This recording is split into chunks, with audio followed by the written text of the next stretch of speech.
Hello everyone, आज की हमारी ये वीडियो स्पेशल है और हम आपके लिए लाए हैं कुछ ऐसे टूल्स या कहें सॉफ्टवेयर जिससे एडवोकेट्स या लिटिगेंट्स का काम काफ़ी आसान हो जाएगा और टाइम भी बचेगा। मैं Rahul Gupta from century law firm आज आपको बताऊंगा ये कौन से टूल्स हैं और इन्हें कैसे इस्तेमाल कर सकते हैं।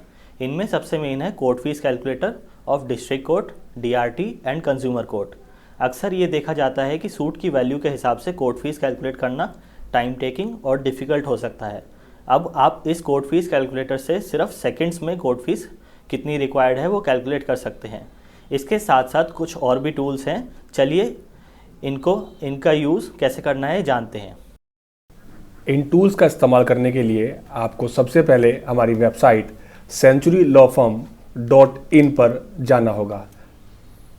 एड्रेस बार में आप centurylawfirm.in पर जाएंगे।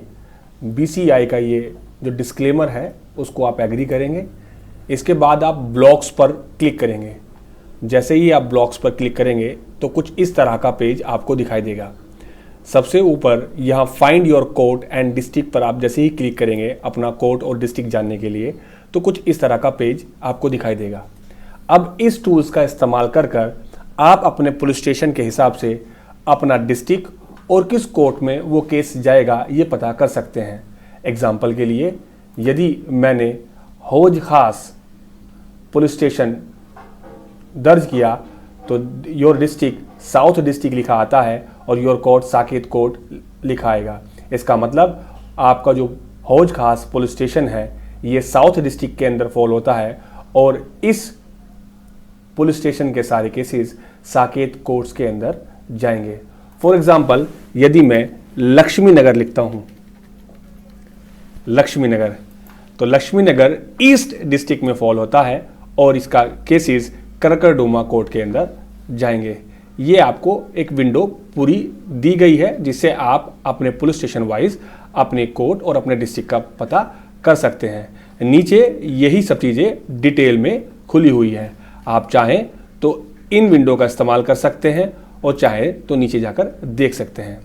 इसके आगे अगर हम चलें, court fees and jurisdiction calculator. दोस्तों यदि आप ये पता करना चाहते हैं कि कोर्ट फीस और जुरिडिक्शन कैसे कैलकुलेट करेंगे यानी कितने अमाउंट का पिक्यूनरी जुरिडिक्शन किस कोर्ट में फॉल होगा तो आपको इस पर जाकर क्लिक करना है। जैसे ही आप इस पर क्लिक करेंगे तो आपको कुछ इस तरह का पेज दिखाई देगा। दोस्तों यहाँ पर आपको अपने सूट की वैल्यू डालनी होगी। फॉर एग्जांपल यदि मैं कोई भी एक वैल्यू दर्ज करता हूँ, फॉर एग्जांपल मैंने 2500 यानी 2500 रुपये दर्ज करी तो दिल्ली कोर्ट फीस एक्ट के अनुसार, चूँकि दोस्तों यहाँ पर हम दिल्ली की बात कर रहे हैं, 2500 अगर सूट की वैल्यू होगी तो उस पर 333 यानी 333 रुपये कोर्ट फीस रिक्वायर्ड होगी और जुरिडिक्शंस होगा सीनियर सिविल जज साहब का। यानी ऐसे केस जिस सूट की वैल्यू 2500 रुपये होगी उसका कोर्ट फीस 333 होगी और वो सीनियर सिविल जज साहब के सामने दाखिल होगा। फॉर एग्जांपल कोई और अमाउंट हम इसको बढ़ा लेते हैं। जैसे ही हमने इसको अमाउंट को बढ़ाया और हमने 2500,000 यानी 25 लाख रुपए की जो सूट की जो वैल्यू होगी यानी 25 लाख की अगर सूट की वैल्यू होगी तो उस पर 26,744 रुपये कोर्ट फीस लगेगी और ऐसे केसेस का जुरिडिक्शन जो होगा वो डिस्ट्रिक्ट जज साहब के पास होगा। यही मैं यदि 20 और बढ़ा देता हूँ और ये अमाउंट को और बढ़ा देता हूँ तो यहाँ पर जुरिडिक्शंस बढ़कर दिल्ली हाई कोर्ट का हो जाता है और इस पर जो कोर्ट फीस लगेगी वो 24,42,344 रुपये लगेगी। दोस्तों इतने आसान तरीके से आप अपने सूट की वैल्यू के हिसाब से कोर्ट फीस और कोर्ट का पिक्यूनरी जुरिडिक्शंस यानी वित्तीय क्षेत्राधिकार यानी कितने अमाउंट का वैल्यू का सूट कौन से जज साहब के पास या कौन सी कोर्ट के अंदर दाखिल होगा, बड़े आसान तरीके से आप इस टूल का इस्तेमाल कर सकते हैं। दोस्तों इसके साथ साथ जो लिमिटेशन एक्ट है जिसको हिंदी में अगर मैं कहूँ तो मियाद अधिनियम होता है, उसको भी आप इस टूल के माध्यम से कैलकुलेट कर सकते हैं। दो तरीके हैं दोस्तों, या तो डेट ऑफ ऑर्डर अगर आप यहाँ लिखेंगे, सपोज कोई मैं डेट ऑफ ऑर्डर यहाँ दाखिल करता हूँ कि कोई डेट 1 जनवरी 2022 में कोई ऑर्डर पास होता है और आज यानी 15 फरवरी 2022 में कितने दिन उस ऑर्डर को हो गए हैं, तो यहाँ पर 45 डेज लिखे हुए आ जाते हैं।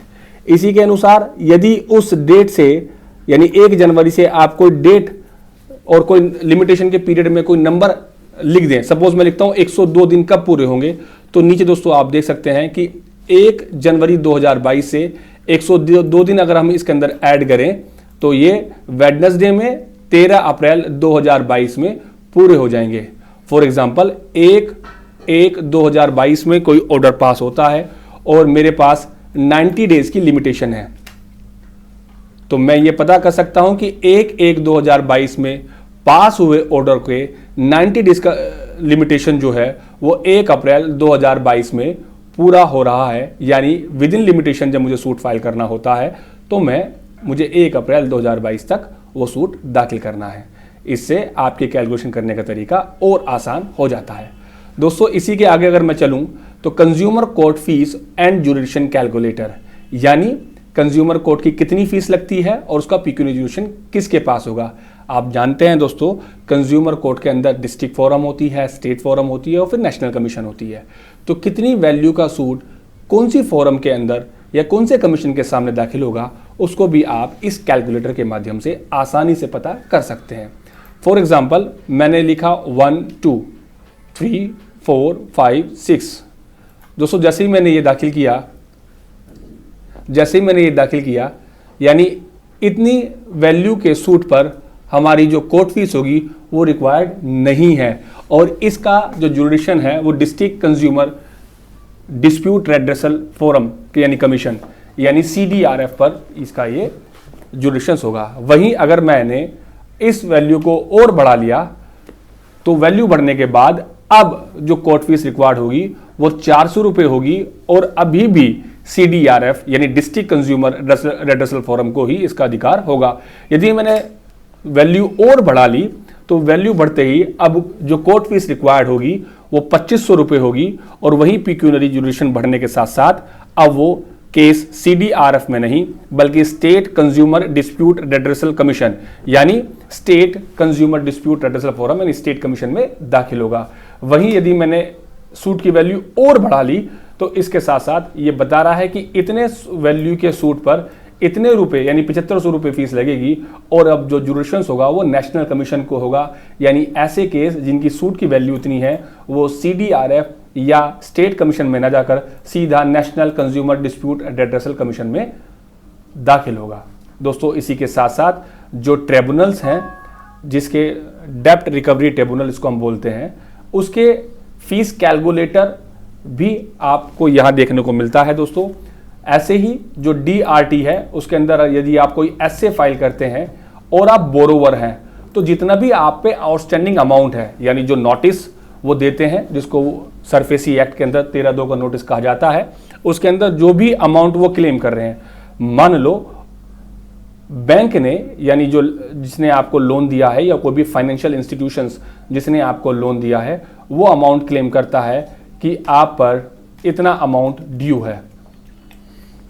तो जैसे ही उसने ये बताया कि आप पर इतना अमाउंट ड्यू है तो नीचे आप देख पा रहे हैं कि कितनी कोर्ट फीस आपके एसे में रिक्वायर्ड है। दोस्तों ये बात देखने की है, ये बोरोवर के लिए है। यदि आप बोरोवर हैं तो आपको ये अमाउंट देना होगा। यही मैं अगर फीस कम करता हूं तो नीचे आप देख पा रहे हैं कि साथ साथ मेरी आउटस्टैंडिंग अमाउंट के साथ साथ मेरी जो कोर्ट फीस रिक्वायर्ड है वो भी कम हो रही है। हो गया ना बड़ा आसान तरीका आपकी फीस को कैलकुलेट करने का। इसके आगे चलते हैं। दोस्तों यहाँ आप देख पा रहे हैं, यहाँ टाइटल लिखा है DRT एसे court fees calculator for an aggrieved party other than a borrower, यानी ऐसे लोग जो प्रिंसिपल बोरोवर नहीं है या जिन्होंने जो बोरोवर नहीं है उसके अलावा कोई एग्रीव्ड पार्टी यदि कोई एसे दाखिल करती है तो ऐसी स्थिति में जो भी आउटस्टैंडिंग अमाउंट है उस पर आप देख सकते हैं कि किस तरह की कोर्ट फीस सामने आ रही है। जो भी आउटस्टैंडिंग अमाउंट एलिस्ट किया जाता है उसके वो दाखिल करते ही वो ऐड करते ही नीचे आप कोर्ट फीस लगा सकते हैं। दोस्तों मैं फिर बता दूं ये जो जितनी भी चीज़ें यहाँ फीड गई हैं ये दिल्ली कोर्ट फीस एक्ट या दिल्ली जुडिशन के एतबार से की गई है, यानी जो दिल्ली के अंदर लागू होता है वो है। क्योंकि स्टेट की जो कोर्ट फीस है वो वेरी करती है, वो चेंज और वेरिएबल हो सकती है दोस्तों। इसीलिए अगर डीआरटी के अंदर आपने ओरिजिनल एप्लीकेशन यानी ओए फाइल किया है, यदि आमतौर पर बैंक यानी जो लोन देता है वो ओए यानी रिकवरी सूट एक तरह का फाइल करते हैं, यदि आप उसका कोर्ट फीस जाना चाहते हैं तो आपको वो अमाउंट यहाँ पर दाखिल करना होगा। फॉर एग्जाम्पल यदि आपने ये अमाउंट दाखिल किया तो आप पर इसको 1,50,000 रुपये की कोर्ट फीस दाखिल करनी होगी दोस्तों। इसी के साथ साथ अगर यदि आप ये जानना चाहते हैं कि आपके पुलिस स्टेशन के एसीपी सर और डीसीपी सर कौन से पढ़ते हैं, तो आपको ऊपर आकर यहाँ क्लिक करना होगा। जैसे ही आप यहाँ क्लिक करेंगे तो इस तरह की एक पेज आपको देखने को मिलेगा, know your ACP and DCP Delhi. जैसे ही आप अपना कोई भी पुलिस स्टेशन दर्ज करते हैं, फॉर एग्जांपल आपने शास्त्री पार्क दर्ज किया, तो आपके जो शास्त्री पार्क पुलिस स्टेशन के जो एसीपी सर होंगे वो सीलमपुर होंगे और जो डीसीपी सर होंगे वो नॉर्थ ईस्ट डिस्ट्रिक्ट वाले डीसीपी सर होंगे, जो उनका ऑफिस होगा। इसी के साथ साथ यदि मैं फॉर एग्जांपल लिखता हूं सुभाष पैलेस, दोस्तों सुभाष पैलेस के जो एसीपी सर होंगे वो सुभाष पैलेस में ही बैठेंगे और जो डीसीपी सर होंगे वो नॉर्थ वेस्ट डिस्ट्रिक्ट वाले डीसीपी सर होंगे। और जो एड्रेस आप जानना चाहते हैं, यदि आप ये जानना चाहते हैं कि एसीपी सर और डीसीपी सर और सीपी सर का एड्रेस क्या होंगे, तो आपको थोड़ा सा स्क्रॉल कर नीचे आना होगा और डिस्ट्रिक्ट वाइज आप यहाँ पर उनके ऑफिशियल एड्रेसेस को कंफर्म कर सकते हैं कि एसीपी सर का और डीसीपी सर का ऑफिसेस के एड्रेसेस क्या है, ताकि आप कोई भी कम्युनिकेशन इन एड्रेस पर कर सकते हैं दोस्तों। इसी के साथ आगे चलते हैं और यदि आप ये जानना चाहते हैं कि कौन सी डीआरटी में, जैसे अगर मैं दिल्ली की बात करूं तो दिल्ली में 3 डीआरटी है, डीआरटी 1, डीआरटी 2 और डीआरटी 3। यदि आप जानना चाहते हैं कि आपका कौन सी डीआरटी में केस फॉल होता है तो आपको यहाँ आकर क्लिक करना होगा। जैसे ही आप ये क्लिक करते हैं तो आपको कुछ इस तरह का पेज दिखाई देगा।